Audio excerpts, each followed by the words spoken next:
My husband called me in the middle of a meeting. His voice calm like he was talking about dinner plans.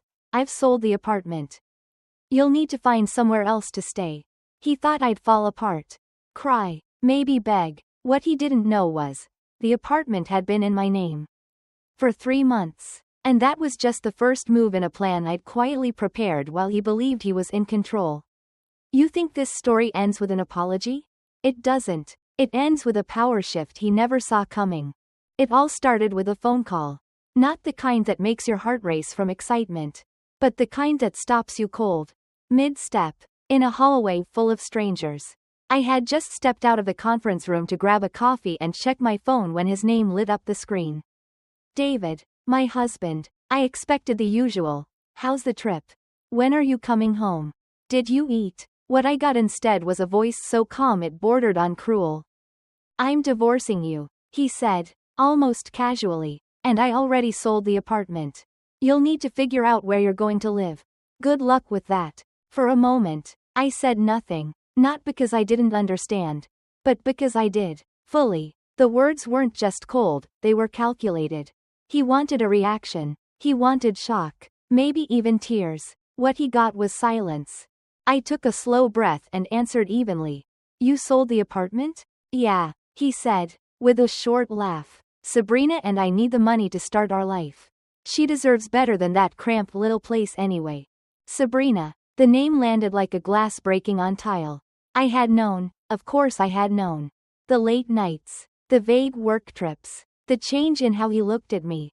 Or rather, didn't. But to hear him say her name out loud. Like I was the other woman. Like I was the obstacle to his fresh start. That was a new kind of cruelty. Sounds good, I said, and hung up. He thought he had won. That I would spiral, break down, beg. But what he didn't know, and what he never even bothered to check, was that the apartment had been in my name for months. After we refinanced the mortgage earlier in the year, I had quietly transferred the deed. He signed the papers without reading them. Too distracted, too arrogant to consider that I might be 3 steps ahead. He thought he pulled the rug out from under me.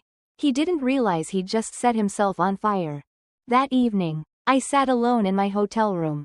Calm and clear. I didn't cry. I didn't scream. I picked up my phone and messaged Monica, my lawyer and my oldest friend. He tried to sell the apartment. I wrote, "Let's talk." She called back almost immediately. Her voice wasn't gentle. It was ready. He can't sell what he doesn't own. She said, the sale is void. And if he's already taken money from a buyer, that's fraud. Fraud. The word didn't scare me. It grounded me. David had no idea that the woman he thought he could casually discard was about to fight smarter. Not louder. The rest of that day passed like a blur. I sat through meetings, nodded at presentations, answered emails, all with a calm expression and steady hands. No one could tell that my marriage had just ended in a single smug phone call. David probably imagined me devastated, pacing around a hotel room, crying into my pillow. He thought he'd pulled the ultimate move, cutting me off and walking away with the upper hand. But I wasn't broken. I was planning. That night, while the city buzzed outside my window, I poured myself a glass of wine and opened my laptop. I went through every document, every email, every transaction connected to the apartment. I wasn't just going to protect what was mine. I was going to make sure David knew exactly how badly he had miscalculated. The next morning, Monica sent over a draft of the letter to the buyer. We laid it out clearly. The sale was invalid. The property was under my sole ownership. And if any money had changed hands, it was at David's risk, not mine. According to her, the buyer was furious and fully cooperative. Apparently, David had painted a very different picture, one where he was in full control. Typical. We also sent a formal notice to David. In legal terms, it was calm and measured. In reality, it was a written slap to the face. He wasn't just wrong, he was in trouble. Fraud wasn't a word people took lightly, especially not when large sums of money were involved. Still, David didn't reply. Not a word. No apology. No excuse. Just silence. But silence wasn't safety. It was strategy. I knew him well enough to know he was regrouping, trying to figure out how to spin the narrative in his favor. That was fine. Let him spin. Let him scramble. I wasn't scared of whatever story he was crafting, because I had the truth, the law, and a paper trail. I focused on my work during the day, kept things moving like nothing had happened. At night, I planned, reclaiming not just my apartment, but my sense of control. For too long, I had let him talk over me, dismiss my questions, make decisions without me. I had stayed quiet to keep the peace. But now, there was no peace to protect. Only my dignity, and that, I would never bargain with again. By the time I boarded my flight back home, I wasn't heartbroken. I was ready. David had no idea what was waiting for him on the other side of that door. When I walked back into our apartment, it felt different. David's shoes were still by the door. His coat, the one he never bothered to hang, was still slung over the armchair. But the air had shifted. This wasn't our home anymore. It was mine, and I wasn't afraid of him walking through that door. I was waiting for it. He arrived that evening. The second he stepped in, I could feel the storm trailing behind him. His face was red, his phone clutched tightly in his hand. He looked like someone who just realized they weren't the predator, they were the prey. "What the hell is this?" he barked, waving the letter Monica had sent. "You're telling me I can't sell the apartment? It's half mine." I stayed where I was, arms crossed, calm. "No, David, it's not. The deed's been in my name for months." He blinked, the words not computing. "What are you talking about?" I reached behind me, pulled out the file I'd prepared, and handed him the deed. "After we refinanced, remember? You signed the transfer. You didn't read the papers." Again. For a moment, his eyes scanned the document. Then his expression shifted, twisting into something ugly. "You think you're clever," he spat. "You think this changes anything? It already has," I said. "The sale is void. The buyer knows. And if you spent any of their money, you're on the hook for fraud." He looked like he wanted to argue, but the confidence was gone. I stepped closer, lowering my voice. "If you've touched a cent, David, I swear to you, this goes to court. Publicly." He backed away slightly, like the weight of his own mistake had finally landed. "This is insane," he muttered. "You're blowing everything out of proportion." I raised an eyebrow. "No, you did that when you called me from another city and told me I was homeless." He started pacing, talking to himself more than to me. "You can't just throw me out." "Actually, I can," I replied. "But I won't. Not yet. I'm giving you time to pack your things and figure out where you're going." "You should take it, because I'm not going anywhere." He didn't respond, just stood there, breathing heavily, like a man who had just realized the cliff he pushed someone off was actually behind him. That night, I changed the locks, not because I was scared, but because I knew David, and nothing scared him more than a woman who stopped being afraid. The next few days were a series of voicemails that swung wildly between desperation and threats. One message would be him begging, his voice cracking, "Please, Anna, don't do this. We were married. Doesn't that mean anything to you?" The next would be colder, darker. "You really want to ruin me over a technicality? That's low, even for you." I didn't respond to any of them. Instead, I spent my time doing something far more productive, clearing out my space. I didn't rage clean or cry into boxes. I moved with intention. Every drawer, every shelf, I reclaimed with quiet, focused grace. His trophies, his old gaming headset, the stack of unopened mail with his name on it. I packed them neatly, taped the boxes shut, and left them in the living room. I wasn't just removing his things, I was removing his presence. Monica stayed on top of everything. She informed the buyer of the official cancellation, handled the necessary paperwork, and started the divorce proceedings. "He has no leverage," she told me. "He's exposed, and he knows it. If he pushes, we push harder, with fraud charges if needed." There was no gloating in her tone, just confidence. That was the thing David never understood, how terrifying quiet confidence can be. He expected fury, he expected tears, but all he got was a woman who no longer needed to be loud to be powerful. Then came the moment I didn't expect. It was late in the afternoon.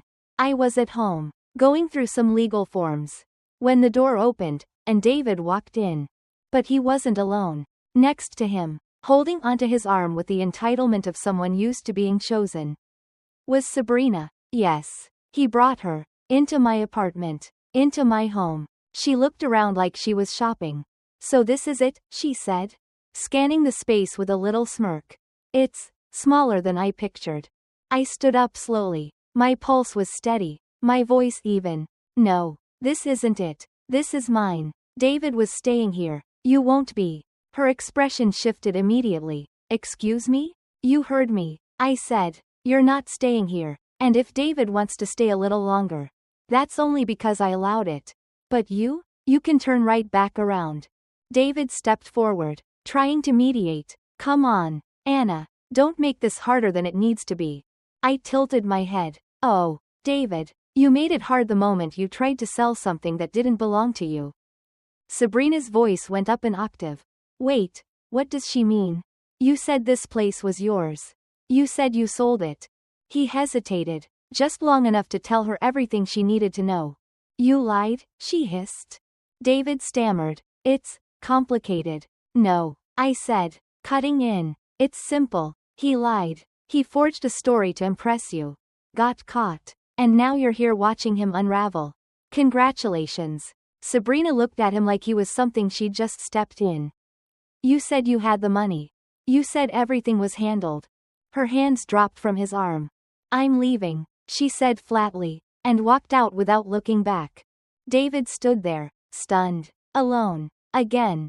When the door clicked shut behind Sabrina, I didn't speak. I didn't need to. The silence did more damage than any insult I could have thrown. David stood in the middle of the room, shoulders hunched, staring at the door like it might open again and undo what just happened. But it didn't, and it wouldn't. He turned to me, the anger in his face replaced by something pitiful. Please, he said, voice softer now. I know I messed up. I know I hurt you. But you don't have to do this. I raised an eyebrow, calmly walked to the kitchen counter, and pulled out a folder. Inside was the divorce paperwork Monica had prepared. I placed it gently on the coffee table between us. You're right, I said. I don't have to do this. But I'm going to. He stared at the folder like it might bite him. You really hate me that much? I almost laughed. No, David, I don't hate you. I pity you. He flinched. You had a wife who loved you. A home. A life that we built together. And you threw it all away because you thought you could do better than loyalty. Than trust. Than someone who stood by you. And now? You have no one. He sat down, slow and heavy, like he finally felt the weight of everything he'd done. Where am I supposed to go? That's not my problem anymore. I said, but here's what is. I want you out by tonight. Your things are already packed. You can take the boxes or leave them, I don't care. But you're not waking up in this apartment tomorrow. He didn't argue. Not this time. Maybe because he saw it in my face. This wasn't a threat. It was a closing chapter. Quiet, final, irreversible. As he gathered his things, I stood by the door, arms crossed, watching the man I had once planned a life with fumble his way out of it. Just before stepping out, he turned around. I was wrong about you. He said. No, I replied. You just didn't know me at all. Then I closed the door. And locked it. The sound of the lock clicking into place was the most satisfying noise I'd heard in years. It wasn't loud. It wasn't dramatic. But it was absolute. This was my home now. My name on the deed. My rules. My life. And I wasn't giving any of it back. After David left, the silence in the apartment was deafening, but not in a painful way. It was the kind of silence that follows a storm. Still, crisp, sacred. For the first time in years, I wasn't bracing for anything. No tension. No cold shoulder across the dinner table. No footsteps pacing at midnight while I pretended to sleep. Just quiet. And me. I stood in the middle of the living room, staring at the empty spot where his ridiculous gaming chair used to be.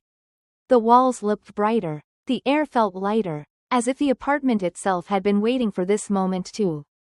Lauren came over that evening with takeout and 2 bottles of wine. She took one look around and grinned. Damn, she said, plopping down on the couch. It already feels like a different place. It is, I said. handing her a glass. Because he's not in it anymore. We toasted, softly, not like a celebration, but like a quiet confirmation that something heavy had finally been lifted. I didn't even realize how long I had carried it until it was gone. Over the next few days, I started rearranging the space. Not because I had to, but because I wanted to. I moved my favorite armchair next to the window. Brought in new pillows. Replaced the wall art with things that actually made me smile. I bought fresh flowers just for me. I lit candles that David used to say gave him a headache. I played music too loud while cooking. I danced in the kitchen. It wasn't about revenge. It wasn't even about healing. It was about coming home to myself. Monica kept me updated throughout. The buyer had formally withdrawn from the sale and had no intention of pressing charges. As long as David returned the deposit, which he did, quietly and quickly, the divorce paperwork moved along without resistance. David didn't try to drag it out. Maybe because he knew he'd already lost. He sent a few messages. Pathetic things. Really, I made a mistake. You're ruining my life. Is this really what you want? I didn't answer a single one. Because finally, for the first time in a long time, I wasn't interested in fixing something that was never truly whole. I wasn't waiting to be seen, or heard, or chosen. I had chosen myself. A few weeks passed, and the apartment no longer felt like a battleground. It felt like mine, not just legally, not just on paper, but spiritually. Every corner, every object, every bit of silence belonged to me now. Not as leftovers from a broken marriage, but as building blocks of something new. The divorce was finalized without drama. Monica, ever efficient, made sure everything was airtight. David signed the papers quietly. Maybe because by then, he finally understood, there was no point fighting a war he had already lost. There were no courtroom battles. No last-ditch speeches. Just a clean cut. And peace. One afternoon, while sorting through an old drawer, I found a photo of us. Taken in the early years, back when we still believed we were on the same team. We were smiling, arms around each other, eyes full of naive hope. I stared at it for a long time. Not with anger, not even sadness, just clarity. There were good moments, sure, but they were not enough. Not enough to excuse the lies. The entitlement, the betrayal. I slipped the photo into an envelope and tucked it deep in the back of a drawer. Not ready to throw it away, but definitely not worth looking at anymore.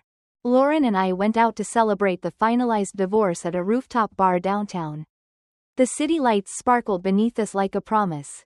You're glowing, she said, raising her glass. Single life suits you. I smiled, but not because of the single part. It's not being single, I said. It's being free. That night, when I came home, I stood on my balcony and looked out at the skyline. The same buildings, the same view, but everything felt different. Because this time, I was different. David had once laughed during that phone call. So sure that he'd won. That I would crumble. That I had nothing. What he didn't realize was that I had everything I needed all along. My name on the deed. My head on straight. And my heart still intact. He walked away thinking I'd be lost without him. But I walked away finally finding myself.